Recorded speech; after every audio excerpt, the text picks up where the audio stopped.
Welcome back to our channel. ഇന്ന് നമുക്കിവിടെ U എയിൽ ഇന്നാണ് ഈദ് ഉൽ ഫിത്തർ ആഘോഷിക്കുന്നത്. അതുകൂടാതെ ഈദ് ഉൽ ഫിത്തർ മാത്രമല്ല, നമ്മുടെ പൊന്നുകുട്ടിയുടെ പിറന്നാൾ കൂടെയാണ്. മലയാള മാസത്തിലെ പിറന്നാളാണ്. അപ്പോൾ നമ്മൾ എന്ത് ചെയ്തു, നമ്മളിപ്പോൾ ഈദും പൊന്നുകുട്ടിയുടെ പിറന്നാളും കൂടി നമ്മൾ ഒരുമിച്ച് ആഘോഷിക്കാമെന്നാണ് നമ്മൾ വിചാരിക്കുന്നത്. അപ്പോൾ നമ്മൾ കുറച്ച് ഫുഡൊക്കെ ഇടാം. അപ്പോൾ എല്ലാവരും ഫുഡ് കഴിക്കാൻ വേണ്ടി ഇപ്പോൾ റെഡി ആയിട്ട് ഇവിടെ ഏകദേശം ഒരു 2:30 ഒക്കെ ആയിരുന്നു. നമ്മൾ രാവിലെ കുറച്ച് ലേറ്റ് ആയിട്ടാണ് ബ്രേക്ക്ഫാസ്റ്റ് കഴിച്ചത്. അപ്പോൾ നമ്മൾ ഉണ്ടാക്കിയത് എന്തൊക്കെയാണെന്ന് നമുക്ക് നോക്കാം. ഫസ്റ്റ് നമ്മൾ കുറച്ച് ചോറ് ഉണ്ടാക്കിയിട്ടുണ്ട്. ഇവിടെ എല്ലാവർക്കും ബിരിയാണി എന്തുണ്ടായാലും കുറച്ച് ചോറ് എന്തായാലും ഇവിടെ എല്ലാവർക്കും വേണം.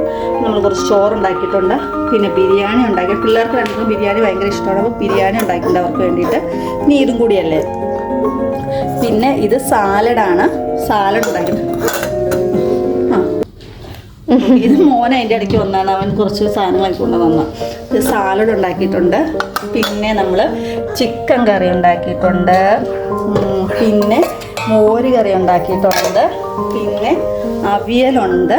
പിന്നെന്താണ്, പിന്നെ അച്ചാർ വേറെ ഉണ്ട്, കണ്ണിമാങ്ങ അച്ചാറുണ്ട്, പഴമുണ്ട്, പപ്പടം വേറെ മാറ്റി വെച്ചിട്ടുണ്ട്. ഇത് അടപ്രഥമനാണ്. ഓക്കെ, ഇത്രയാണ് ഇന്നത്തെ ഫുഡായിട്ട് നമ്മൾ ഉണ്ടാക്കിയിരിക്കുന്നത്. ഇനി നമ്മൾ ഫസ്റ്റ് കഴിക്കുക, നമുക്ക് ഒരു ബിലീഫ്സ് ഉണ്ടല്ലോ, നമ്മൾ കാർന്നവന്മാർക്ക് നമ്മൾ വയ്ക്കും. അപ്പോൾ കാർന്നവന്മാർക്ക് ഫസ്റ്റ് നമ്മൾ ഇത് വിളക്ക് കത്തിച്ച് ഇത് കാർന്നവന്മാർക്ക് കൊടുക്കും. അത് കഴിഞ്ഞിട്ടാണെങ്കിൽ നമ്മൾ ഫുഡ് കഴിക്കാൻ സ്റ്റാർട്ട് ചെയ്യുള്ളൂ. അപ്പോൾ എല്ലാവർക്കും എൻ്റെയും എൻ്റെ കുടുംബത്തിൻ്റെയും ഹൃദയം നിറഞ്ഞ റമദാൻ കരീം. Okay, bye. എല്ലാവരും ചാനൽ സബ്സ്ക്രൈബ് ചെയ്യണം. നിങ്ങളൊക്കെ ഈദ് എങ്ങനെയൊക്കെയായിരുന്നു കമൻസിലൂടെ അറിയിക്കണം, ഷെയർ ചെയ്യണം. ഓക്കെ, വേറെ എന്തെങ്കിലും ഇമ്പ്രൂവ്മെൻറ്റ് വേണമെങ്കിൽ നിങ്ങൾ പറയണം. Okay, by.